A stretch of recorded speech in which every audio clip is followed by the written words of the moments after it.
Assalamualaikum warahmatullahi wabarakatuh.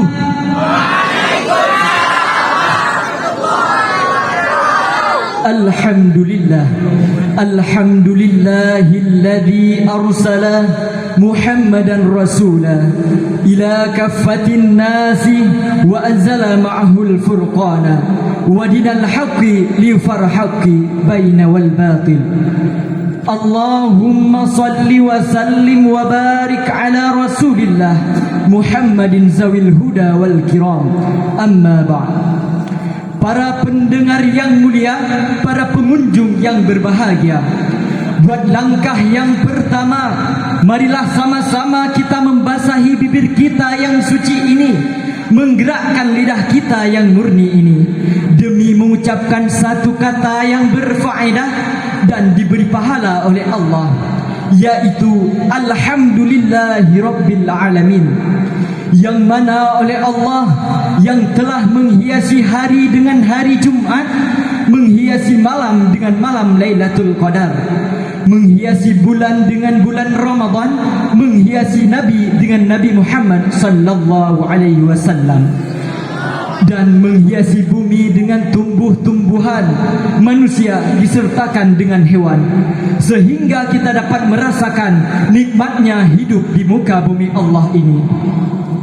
Selanjutnya, selawat bernadakan salam, marilah sama-sama kita doakan semoga dilimpahkan dan dicurahkan kepada seorang pemuda padang pasir yang lahir di tengah-tengah kaum jahiliyah.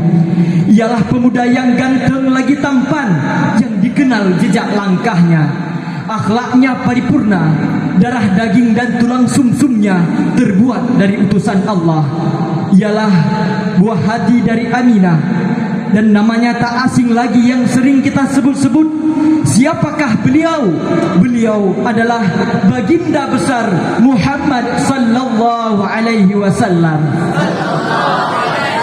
Nabi Muhammad, the best of other. Nabi Muhammad ditamsilkan the light of the sun, bagaikan matahari. Selanjutnya, ta'zim wal ikraman saya yang terutama sekali kepada Abi selaku pimpinan Dayah Madinatul Diniyah Babul Huda Glemadat beserta keluarganya. Ta'zim wal ikraman juga kepada seluruh dewan guru yang masih setia membimbing kita ke jalan yang diridai oleh Allah. Dan juga yang saya muliakan kepada Dewan Hakim yang telah menilai kami dengan arif dan bijaksana. Dan juga yang teristimewa sekali kepada seluruh tolabah-tolabah yang berhadir pada malam yang berbahagia ini. Baiklah, berdirinya saya pada malam yang berbahagia ini hanyalah untuk menyampaikan sepatah dua patah kata yang akan saya patahkan menjadi beribu-ribu kata di bawah tema keistimewaan Nabi Muhammad sallallahu alaihi wasallam. Ma'asyiral muslimin wa jumratul mu'minin rahimakumullah. Sungguh sangatlah dahsyat kejadian pada malam 12 Rabiul Awal, bertepatan pada malam 12 Rabiul Awal, yaitu pada malam kelahiran Nabi Muhammad sallallahu alaihi wasallam. Pada malam tersebut, api besar Majusi padam dengan sekejap, yang padahal sudah bertahun-tahun dia tidak pernah padam. Kemudian semua patung runtuh dengan sangat cepat dan sunyinya malam tersebut, karena seluruh binatang pun terdiam bahagia menyambut sosok manusia yang sangat mulia, sosok manusia yang akan menjadi panutan umat, dan sosok manusia yang akan membawakan kedamaian. Melalui beliaulah Allah Subhanahu wa taala mengajak seluruh hamba-hambanya untuk menuju cahaya keimanan dan ketakwaan kepada Allah. Sebagaimana firman Allah Subhanahu wa taala dalam Quran surah Al-Anbiya ayat 107 yang berbunyi, A'udzu billahi minasy syaithanir rajim. Bismillahirrahmanirrahim. Wa ma arsalnaka illa rahmatan lil alamin.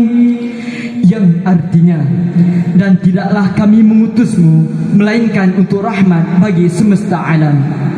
Hadirin yang dirahmati Allah, pada ayat tersebut menjelaskan bahawa Nabi Muhammad diutuskan adalah untuk memberikan kabar gembira dan juga menjadi rahmat bagi sekalian alam. Jadi, apakah kita tidak senang dengan hadirnya beliau? Apakah kita tidak bangga dengan datangnya beliau? Beliau memang manusia biasa seperti kita, akan tetapi kelebihan dan keutamaan yang ada pada diri beliau belum tentu ada pada diri kita. Nabi Muhammad adalah manusia yang paling setia, yang memiliki cinta yang luar biasa untuk umatnya.